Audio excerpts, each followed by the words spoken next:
All right, Matt, let's talk training camp. There is so many news and notes already. Oh, Uh, what was it? Was it Thursday? That was just all hell broke loose. yeah. Well, yeah. Was it first or second day of practice? We almost had like the worst news imaginable um, to start our season, and it's a great reminder that you know with fantasy football comes injuries. Like that's just going to be a part of the game. Yeah, and so obviously the big two from the day. One seems pretty minor, not too much of a worry. The other one, a bit of a worry. Garrett Wilson has a low ankle sprain. It's a low ankle sprain. We are still about a month and a half away, not quite a month and a half away from the start of the season. I'm not real worried about that one, but I was real scared when it happened, let me tell you. Yep. Yep. And then Tanner, an hour and a half later, Joe Burrow suffered a calf strain. Yeah, that was the big scary one. Most of you have probably you've seen the video, you've probably heard people already talk about it, so we don't have to dive too much into it, but it was super scary when it first came out because you just see him laying on the ground, then he gets carted off. Then you see the video of him, non-contact, he starts hopping up and down. Achilles, of course, is what everyone starts fearing. Some sort of tear, something like that, where we're not going to have Joe Burrow the rest of the year. The initial report was a calf injury. It did not, Right. Zach Taylor did not say strain, but then it came out, was it later that day that they did say it was a strain? He's going to be out for several weeks, but nothing has changed really for Burrow, right? Because he didn't have a preseason last year either. Yeah, so that's one thing I was actually going to go into a little bit on Burrow with this. Is right, last year he had the appendectomy, right around the same time of year last year. And so he missed pretty much all of training camp. He missed the entire preseason. And his rookie year was COVID training camp. Oh, true. Yeah, so he's really never had a true training camp, and frankly, he's been okay, right? Well, like he's been a decent quarterback in the NFL. Yes, but I do just want to point out week 1 last year was that Steelers game where he had 5 turnovers. Yeah, and then week 2 he really didn't do much of anything against the Jets. So it took him a couple weeks last year to kind of get back in the groove, and then he was fine. It was Joe Burrow again. But I do think maybe it's just worth writing down a little note that Burrow could have a rough first week or two if he doesn't participate in really anything over the course of August. Yeah, well, let's see what their schedule looks like, because Steelers, Jets, 2 really good defense, 2 of the much better defenses in the AFC last year. And that was, I almost said JJ, that was TJ Watt just being super disruptive that game before he went out with injury. It is Cleveland and then a home against Baltimore in weeks 1 and 2, then a home against the Rams, at Tennessee, at Arizona, home Seattle over the next 4. So yeah, right, mostly concerned with the first 2. Right. And all AFC North divisional games are always very tough. You don't always see a ton of fantasy points in those because they can be very low scoring. We saw, Bengals Ravens playoff game, right? It just, they can be very low scoring chess matches with very good defensive play. So there is a chance opening on the road against a divisional opponent and then hosting the Ravens, that I kind of expect to have one of the better defenses this year. That it could be, if you take Burrow, you might just be prepared to be a little patient with him to start the season. And if you don't take Burrow, be ready to pounce, right? Like be ready to make that trade offer after the week 2 game against the Ravens. And quite frankly, even just after week 1, if he has a bad week 1, then maybe look at it. This is definitely the most shaky I've been on the Ravens defense in a long time going into the season, especially at corner. A couple years ago, we had the year where each of the top 7 corners on the Ravens ended up on IR, and nothing you can do about that. But this year, it's Marlon, and that's kind of about it at corner. So I'm a little bit more worried about that Ravens defense than what I have been in years past. But right, it's an AFC North game. We know how these tend to go. Maybe not even so much at the beginning of the year, but more towards the middle and end of the year. They tend to be very grimy. And yeah, maybe there does become an opportunity there for Burrow. Maybe you can even try to buy low on one of the weapons after week 2. Yeah. I don't want to touch on Burrow too much more because, like I said, I think it's been pretty well covered. And yeah, Garrett Wilson, low ankle sprain, so that's the good news. Much better than a high ankle sprain that could really linger into the season. We still have quite a while before we actually get to week 1. So those were the two big ones. The other big news that I had was every single quarterback in the NFL is looking amazing with their slow motion bombs to the receivers who are all going to have monster years. No, that is in my entire Twitter feed. It'll just be captioned Daniel Jones, and it'll be a bomb. And then I get to the next one. It's just Desmond Ridder. Get to the next one. And the Anthony Richardson one was actually fun. That one was impressive. I didn't He was see it. rolling to his left and just effortlessly throws an absolute Oppenheimer nuke to Alec Pierce. Okay. Oh, I did see the one. I saw the one with Pierce. I will say I was at Chiefs training camp yesterday. Got to see about 8 plays before it rained down on us. I saw 2 Patrick Mahomes incompletions and 1 Patrick Mahomes completion to Sky Moore.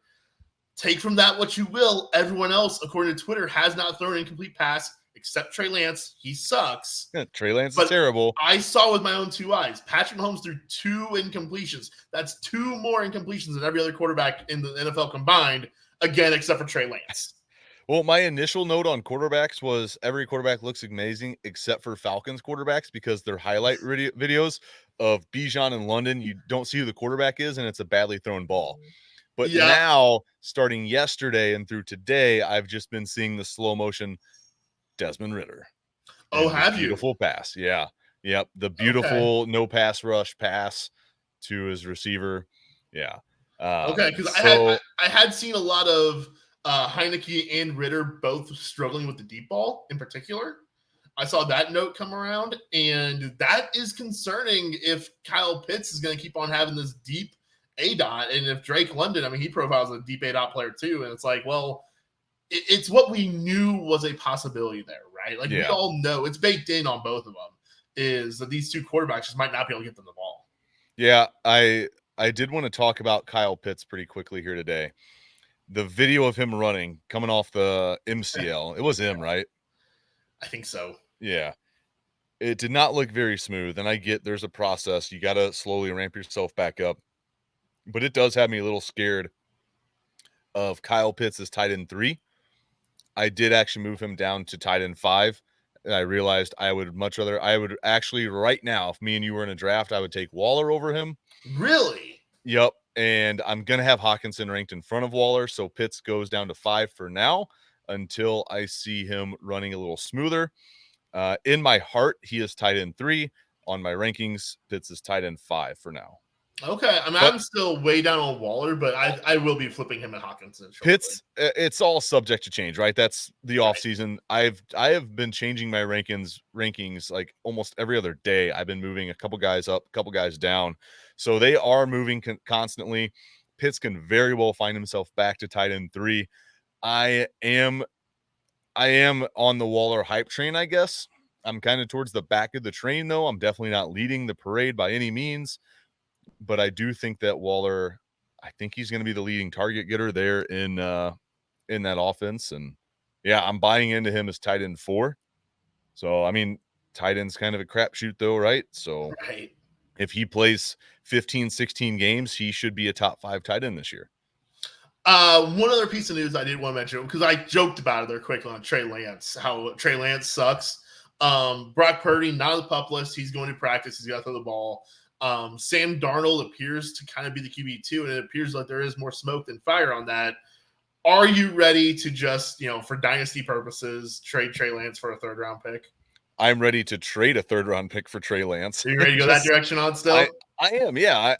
I do think, there's going to be a team out there that should give him a chance. Like, Vegas really comes to mind with me whenever they fire Josh McDaniels this year, bring in a coach and – hey, let's give this Trey Lance guy a shot. It could be similar to the Mariota signing. Of course, Mariota at that point had finished his rookie deal and was looking for a new opportunity after being benched in Tennessee.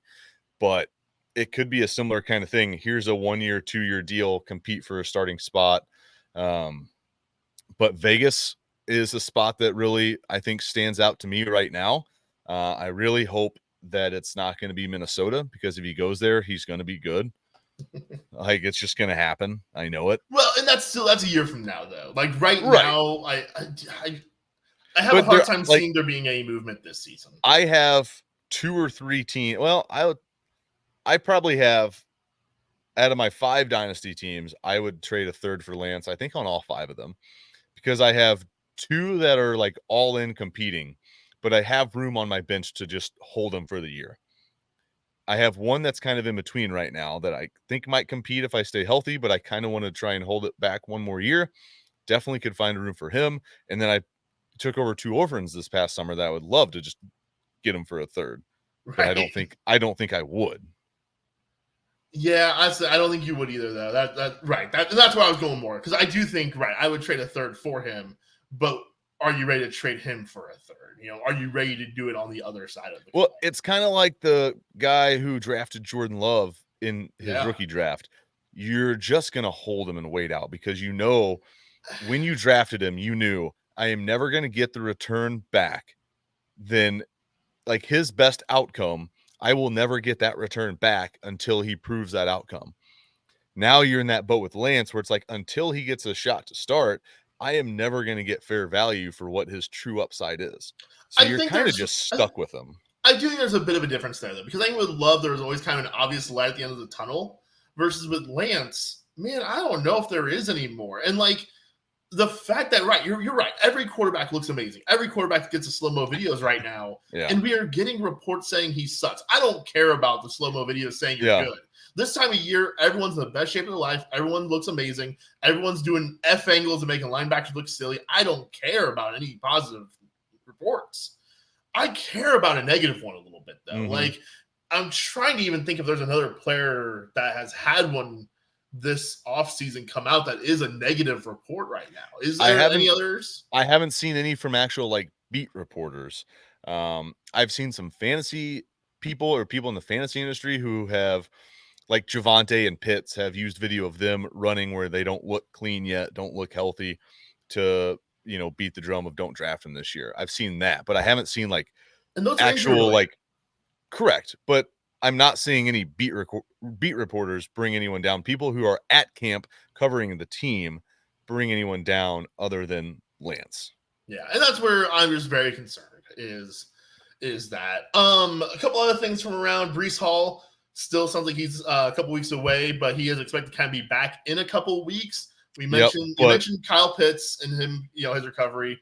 Yeah. Where are you feeling right now, Breece Hall? And by the way, I think as we speak, there's a Dalvin Cook in New York. Yeah, Dalvin Cook with the Jets is all but a signed contract at this point. He was at camp today. We're recording this on Sunday. He was at their camp today. Obviously, he's not signed, so he wasn't dressed, but he was on the field to watch practice. And it's all but done, I think, for Cook going to the Jets. And for redraft this year, it basically has me wanting to be out on Breece unless his ADP drastically changes. I'm going to have to move him, because without the Cook signing, I had Breece as a top 10 running back for me. You had him top 10? He was my RB10. If Breece was on pace, I was basically ranking him as he is no holding back week 1, good to go. And I was ready to adjust him if there were any signs of him slowing down. Now I'm going to have to drastically drop him and put him behind Dalvin Cook, because Cook is going to be the starter week 1 there, because they're clear. You don't sign Dalvin Cook if Breece is ready to go. I know. So they're clearly going to be looking to ease him in. And then who knows what that split's going to look like. It could come down to who Aaron Jones, I was just going to say Aaron, and then I decided to say his last name. But then I have my running back rankings pulled up, so I saw Aaron Jones. It could literally just come down to who Aaron Rodgers likes more. And I don't know if he likes them more as a rusher, likes them more as a pass protector, or just likes them more as a person. Well, but it could come down to who he likes more, gets more touches, and is on the field more. In general, I feel like if you look around, especially there's been a lot of discourse with running backs. We'll get into that here in a second too. We talk about all that. I feel like players tend to like other big name players, if that makes sense more, right? Oh, Like yeah. a lot Yeah. of players will still rank Odell Well, Beckham highly, right? And look so at the NFL top 100 list every exactly. year. It's a That's joke of all a you need to know. list. Oh, it's always a joke, but players know guys by what they've done in the past. And so that is how they are going to personally rank them. And so, yes, when Dalvin Cook is on the field, it is going to probably raise the spirits of the rest of the Jets team because they have Dalvin freaking Cook, right? Versus Brees was great for 6 games last year. I don't remember what it was, but then tears his ACL. So you have a proven vet who has been one of the best backs in the league. Yeah, he is more than likely going to win out that RB1 role. Could we have a 1A, 1B situation? Yes. What is their rush attempts total going to look like? I do have the Jets a little run heavy because Rodgers, especially under LaFleur with Hackett there as his OC, didn't really throw more than like 530 on pass attempts, something like that. I don't remember what it exactly is off the top of my head, but I have them projected for 533. So, which ranks where? Do you have that by chance? I can get it here. Give me Well, just I'm one just kind of second. curious for context. I know just like the number Yeah. 533 means nothing to a lot of people. Like, Yeah, but there's a for lot of basketball. teams that are ranked that I have over 600 pass attempts. Well, I say a Okay. lot. I only have 5 teams ranked over 6 or projected over 600 pass attempts. But I have not the Packers. I have the Jets. 533 would put them at 20th. So in the lower third. Yeah. Yeah. I have them basically right where I have the Bucks pass attempts. The Saints, I have all those guys in the 530s. I have the Texans at 527, Packers 516, Steelers 547, going back up towards the top of that. So yeah, they're right around that bottom third for me in attempts. And if you look at just what Rodgers' attempts are, that's typically where he's at. So yeah. Also, it's not official. He is not signed. He is at the facility. He is probably gonna get locked in a dungeon if he doesn't sign a piece of paper. as of the time of this recording, let's say that it happens. Do Bam and Carter and Abanikanda just become complete nothings to you? yeah, and it really sucks because Abanikanda was like kind of one of my off-season sweethearts. Like I would love drafting him with one of my last picks and just hoping he like gets the September job, right? Until Brees gets fully ramped up. He was my break glass in case of emergency. Brees isn't ready to roll, but they're not bringing in Dalvin. He was going to be the guy to start the year. And now that dream is just shattered. Yeah. So I'm not taking any of him. I'm not taking any of Michael Carter. I don't think Michael Carter was going to be anything anyways.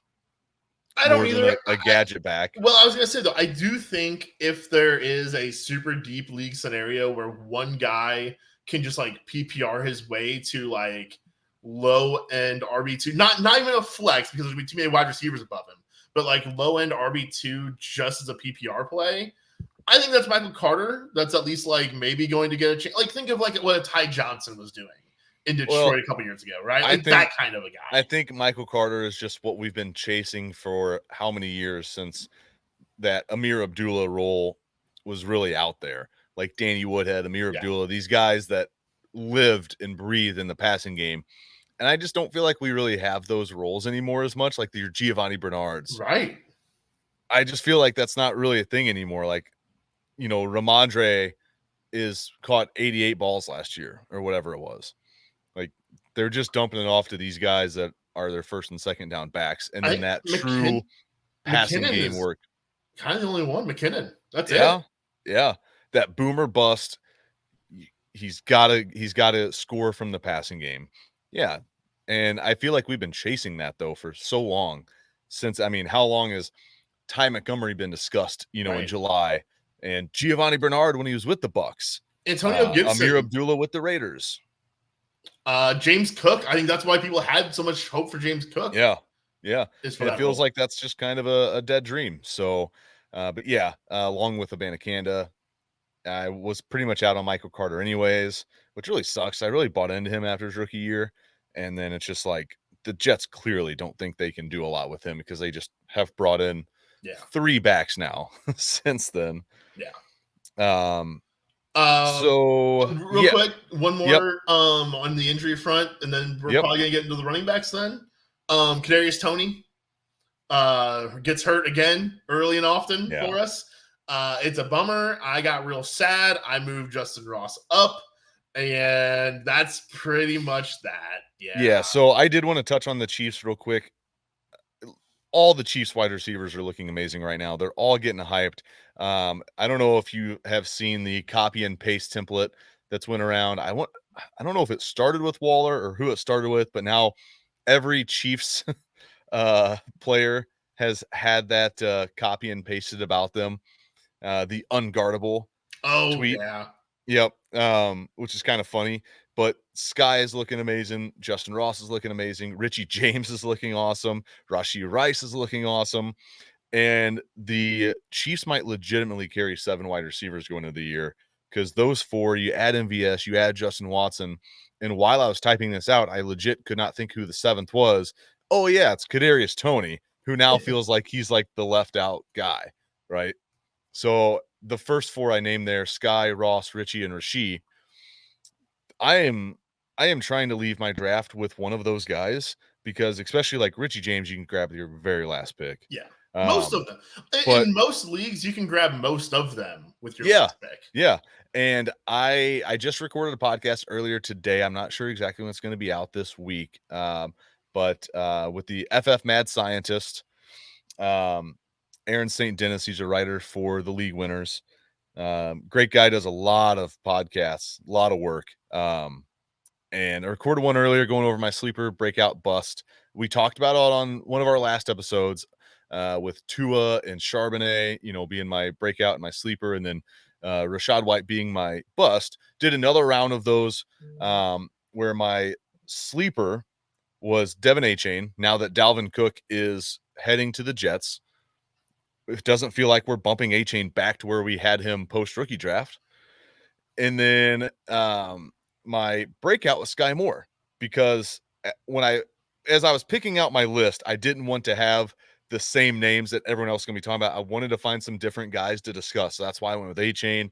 And I do really think Sky has the chance to have a great breakout campaign.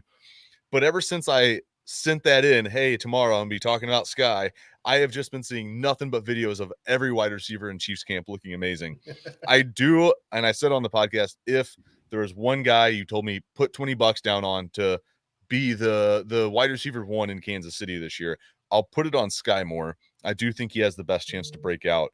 And then my bust, fun fact, Mike Evans went with another Buccaneer or Bustaneer as we are TMing on this podcast.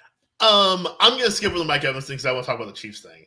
I think what's gonna end up happening here is there are going to be pockets of relevance for Moore and Ross and Rice and Tony.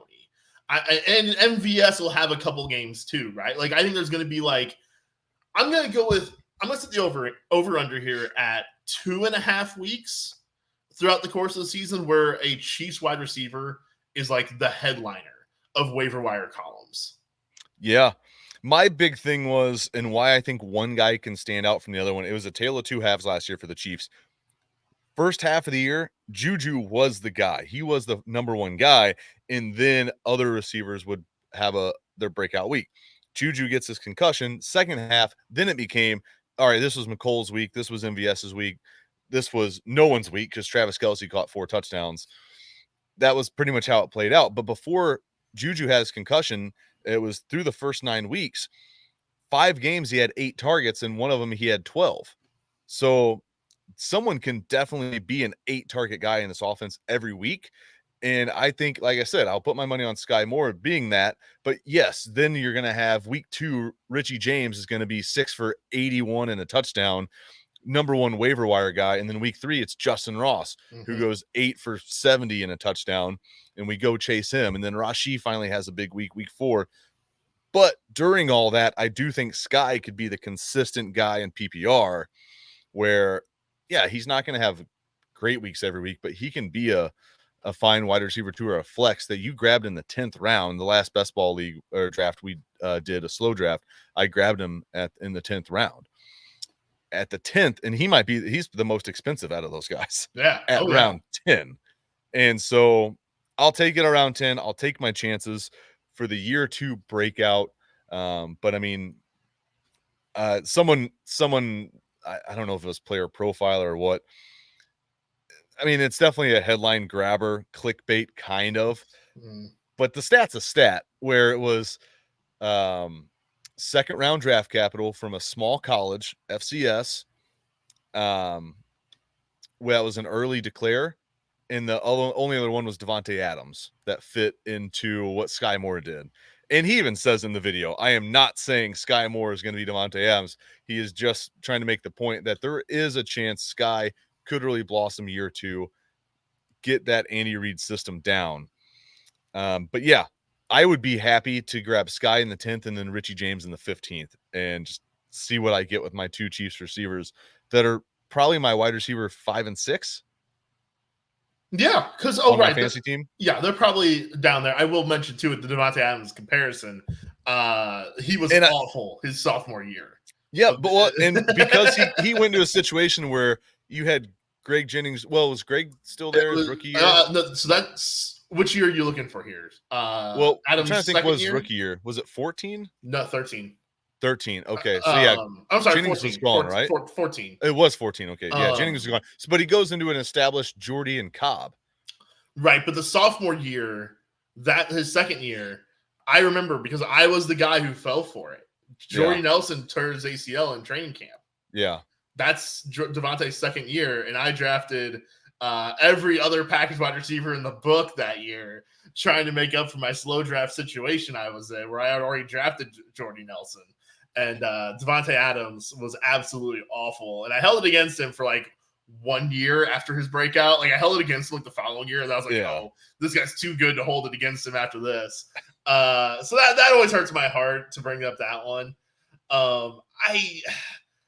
I don't see it so much for Sky Moore. And part of it is because he comes across as more of a gadgety wide receiver. Like I think if Jerick McKinnon was off this roster, I think that'd be a really great thing for Sky Moore because I think he could do some of the short area target things that McKinnon does for them. I don't see him taking as much of the juju targets. I think that's a pocket where I thought Tony could have been that guy. I think that Ross, if he shows what he can show, can be that guy. That's what I think Rashee Rice is going to hope to be, and I think it'll just be a rotation of all of them over the course of the year. Yeah, I think we'll be talking about Chiefs wide receivers all through August, trying to figure out who should we invest in.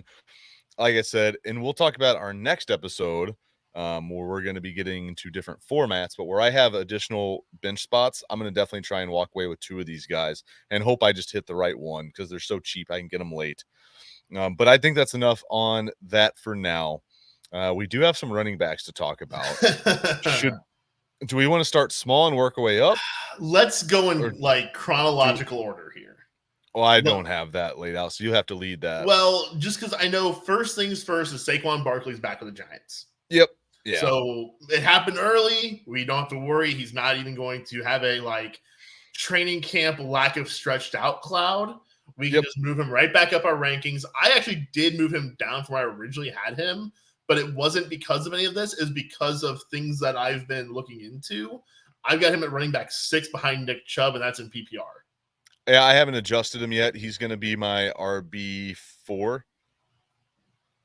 The thing that I looked into that I'm going to look more into it as I finalize this part of it. Saquon really wasn't that good of a receiver last year, and it's been a couple years since he has been good as a receiver. Also, think about Brian Daboll offense. The Buffalo years, there was no receiving running back. Maybe that's just not a part of his offense. Well, I'm going to look more at that. I think it's more of it could be more with his offense, but also with Josh Allen. And I do think Daniel Jones. But hang on, is that a Daniel Jones and a Josh Allen and a Tyrod Taylor thing? Because it goes back to that.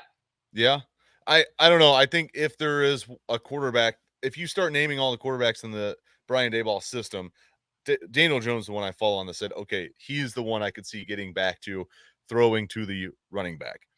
But they did bring in some more wide receiver targets. Wide receiver targets this year. So he may not. But right now, he is my RB4. I I don't just think we need to spend too much time on Saquon today. I want to say one thing real quick, just because I looked up and saw it. One of Jamal Charles' lesser receiving years was in 2012 when Brian Dable was offensive coordinator. We'll get more into that later because we have a lot of other stuff to cover. Josh Jacobs still no end in sight on his holdout. Yep. He is not in Vegas. He left Vegas. There's no indication of him signing. Okay. Then that gets us to Jonathan Taylor, right? Yep. So Jonathan Taylor requesting a trade after meeting with Jim Irsay. So Jim Irsay decides to get super high, brings Jonathan Taylor into his trailer, and then Taylor comes out and he's like, "Yeah, I need to get the hell out of Indianapolis." I don't think that's exactly how it went down. That's exactly what happened. I was basically there.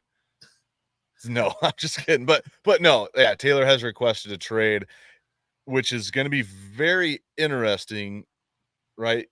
Austin Eckler couldn't get a trade. None of these running backs can get the money that they want. Now, all of a sudden, Jonathan Taylor waits till camp has started to request his trade. One thing he does have going for him is he is a lot younger than what these other guys that are battling for contracts are. So that's about the only thing that works in his favor, because last year there was a market for Christian McCaffrey to be traded, but Kyle Shanahan already has McCaffrey. So I don't know who else is going to be willing to trade. Sean McVay or Pete Carroll are about the only other names I can think of that I think would give up draft capital for him. And not to mention, too, I think it's worth noting that McCaffrey being kind of the receiving running back, right? Like, that's a tool that's not in the Jonathan Taylor toolbox at the moment. Like, that's not something that he really brings to the table. And so I think that adds an additional reason. I remember back when we talked about with the McCaffrey extension, we kind of brought up that, maybe part of the reason you do that is because you think he can last longer because of the receiving. And like Jonathan Taylor just doesn't have that as a baseline. I'm trying to look up running back trades in the past and come up with anything at all that even comes close to this. I don't really think you can look. I don't think you can look any farther than the McCaffrey trade and find a comp, because we're just in a different era of the way teams are treating running backs. Well, but we've been in this era for a while now. I don't really know that we have, because the Zeke contract wasn't that long ago. Like, Todd Gurley contract wasn't that long ago. Like, I feel like we're into a new era just in the last 2 years. Yeah, that's true too. I found like Kenyon Drake got traded for a 6th round pick, and that's kind of about all. You get to like the David Johnson trade, right? With DeAndre Hopkins. I don't think anything like that's about to happen. You need a special kind of person in one of the front offices to make that trade. Those people run a lot of teams. Like, we say that. Yeah, but it's not. It's more of there are other people, smarter people are now being listened to more. That is the big thing. It's like Moneyball, where you have what's his name? You haven't seen Moneyball, have you? Jonah Hill. I saw one time. These owners now have Jonah Hills from Moneyball in their ear that are helping them make smarter decisions at running back. Yes, and that's why we're seeing what we're seeing at running back, right? With these players not getting the contracts. I mean, Austin Eckler, he wants an extension. It didn't happen. Saquon and Jacobs obviously got their situation. Tony Pollard has his situation over the offseason where he just kind of accepted the franchise tag. But like these, I do still think I'm not going to say dumb teams that still exist, but like there are still badly ran franchises that don't always follow that kind of stuff. We just saw the Jaguars use a 1st round pick on a running back 2 years ago. The Falcons just Urban Meyer year. Okay, again, yes, but there is a new Urban Meyer. We may not know who it is, and maybe they're not quite as bad as Urban Meyer. But I don't think it's fair to just say, well, that's Urban Meyer. No one else is stupid. There's a lot of stupid people out there in charge. There's a Vegas Raiders team out there. That's a very incompetently ran franchise. There is still a Jacksonville Jaguars franchise that's very badly ran. The Indianapolis Colts are terrible. The Houston Texans are a badly ran team. The Cleveland Browns just gave 3 first-rounders and a fully guaranteed contract for Deshaun Watson. There's a lot of bad teams out there. But they're starting to listen to smarter people about running backs. That's the only point I'm making. I don't know. Okay. I don't know if they're starting to listen to smarter people or if they're starting to see their money get burned. I think that's what's happened more. I do think it's interesting that I just got this notification. Kenneth Walker has a groin injury, may remain out a while. Zach Charbonnet has a shoulder injury and is out he's out indefinitely per Taylor Bisciotti. Bisciotti. Yeah. Bisciotti. Bisciotti. I think Bisciotti. Steve Woke Bisciotti up is the and I Ravens knew owner. Bisciotti. Um, That's a bummer. I think that's more of so a Pete Carroll might be calling the Colts. don't break my heart like that. But no, I think I don't think he's gonna get traded because of all those reasons that you did list, though, right? Like Yeah. I do think you're right on all of that. I don't think he's gonna get traded because I don't think a team's gonna give draft capital and a contract for him. I think that he's gonna be in for a tumultuous next couple of years, right? Yeah. Because he's going to probably play well, and then he's probably gonna get a franchise tag, and he's probably gonna hold out until the end of training camp, and he's probably gonna show up and be unhappy about it and still not have a new deal. And then maybe at that point something can happen for him. I do. So let me just kind of throw out a couple of possible landing spots for a running back, whether it's Jonathan Taylor or Kareem Hunt or Zeke, whoever you just want to throw out there, right? Rank these landing spots for me for a running Let's back. go quick so we can wrap this episode up. Miami Dolphins, Arizona Cardinals, Tampa Bay Buccaneers, and Indianapolis Colts. Where would you like to see your favorite running back play? Okay, so is Miami, Arizona, Tampa, and Indy. and Indy. Okay. I would say Indy's probably the best destination because offensive line plus now Anthony Richardson there, I think, is going to really elevate any running backs like yards per carry, basically their overall performance. Miami's probably my second favorite spot because it's a high octane offense with a smart offensive mind who basically caught Shanahan's eye because of his work in the run game. Arizona would be third just because we've seen James Conner on basically some bad teams still put up good fantasy numbers. And then Tampa Bay is last because we all know apparently I hate the Bucs this year just because I don't want any of them. But bad offensive line, bad offense. Are there I any? just think it's gross. Are there any other landing spots that you think of that you could see a player landing on at this point that like has valuable work available? I mean, Vegas if there's no Josh Jacobs. Vegas if there's no Josh Jacobs. I would say Minnesota, but they look to seem very happy with Madison right now. Cincinnati, I think, could give some value, but it would be like a handcuff kind of situation to start. But like I think the handcuff position is very much available. I think we both think the Rams can surprise some people this year. And so if Akers doesn't look good, there's an opportunity there because Sony Michel just retired. Yep. Off the top of my head, I'm trying to go through the teams off the top of my head as quickly as I can. That's pretty much it, though. Like looking at that, that's pretty much it. One other thing, do you have any thoughts or feelings about the running back situation just as a whole? It sucks for everyone because if you're a running back, you have 4 to 6 years to make all your money more than likely. And so, these guys should be demanding as much money as they can because they are important on the field because they do get a lot of work and they do get a lot of the team yardage. But also they're one of the more replaceable positions because you can grab a 22-year-old in the 5th, 6th round, or a 21, 22-year-old in the 5th or 6th round of the draft. And if they fit your scheme, they can be productive. Yes, a guy in the 5th or 6th round isn't going to come into training camp and be as productive as a Jonathan Taylor or a Saquon Barkley or a Josh Jacobs. You can still win ball games with that guy at running back if he just does his job in pass pro and runs your type of scheme well, whatever that may be. The Bengals could win with Samaje Perine. Yes, and they showed they can. And that is what's tricky because as a team, it is not smart to put a lot of cap space towards the running back position. It is not smart to give large second contracts to running backs. And as a running back, you got to eat. You have a talent, you have a skill set that you can make a lot of money at, but for a short amount of time, and you gotta get yours. So it's a very tricky situation. I don't think we're gonna see anything improve on that end, and probably until the next CBA. Right. And my one solution I can offer, because I don't think, first of all, nothing's going to change till the next CBA. I also don't think they should start restructuring different positions, getting different contract structures from the rookie deals. I think that's a terrible idea. But the one idea I do have is reformat the franchise tag. You now have a quarterback franchise tag. You have an offensive weapon franchise tag where it's tight ends, wide receivers, and running backs. You had a lot of Mike Gesicki, Jimmy Graham stuff going on too at tight end versus wide receiver. Then you have an offensive line. Don't distinguish center, guard, tackle anymore because the same thing's happening there. It's just guys with nobody. They're not. I don't believe it's differentiated now. Oh, I thought it was. I didn't think it was. Is offensive line not? I thought it was. I thought offensive line was on a whole because if you tag a guard or center, the tackle money is inflating their price. Okay. Well, then good. That's already. I'm pretty positive about that.